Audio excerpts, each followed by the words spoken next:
ஜோதிகா வாலி திரைப்படத்தில் சிறப்பு தோற்றத்தில் அறிமுகமாகி பூவெல்லாம் கேட்டுப்பார் எனும் திரைப்படத்தின் மூலம் தன் திரைப்பயணத்தை தொடங்கியவர். இவர் நடித்த குஷி திரைப்படம் இவருக்கு முதல் கமர்ஷியல் வெற்றி படமாகவும் திரைப்பயணத்தில் திருப்பு முனையாகவும் அமைந்தது என்றே கூறலாம். தனது வித்தியாசமான முகபாவனைகள் மூலம் தமிழ் ரசிகர்களை கவர்ந்தவர். தமிழ், தெலுங்கு, மலையாளம், இந்தி என அனைத்து மொழிகளிலும் நடித்து புகழ் பெற்றவர். 1999 சிறந்த அறிமுக நடிகைக்கான பிலிம்பேர் விருதும், பேரழகன், மொழி, சந்திரமுகி திரைப்படங்களில் நடித்ததற்கான சிறந்த நடிகைக்கான விருதும் பெற்றவர். திரையுலகில் முன்னணி நடிகரான சூர்யாவை 2006ஆம் ஆண்டு காதலித்து திருமணம் செய்து கொண்டவர். இவர்கள் இருவரும் இதுவரை 7 திரைப்படங்களில் இணைந்து நடித்துள்ளனர் என்பது குறிப்பிடத்தக்கது. சிறுவர்களின் கல்வி முக்கியத்துவத்தை உணர்த்தும் வகையிலான குறும்படத்தில் விஜய் மற்றும் சூர்யாவுடன் இணைந்து நடித்திருந்தார் ஜோதிகா.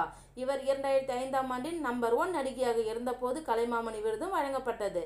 நீண்ட இடைவெளிக்கு பிறகு 36 வயது நிலை என்ற திரைப்படத்தின் மூலம் மீண்டும் ரீ என்ட்ரி கொடுத்தவர் ஜோதிகா அவர்கள்.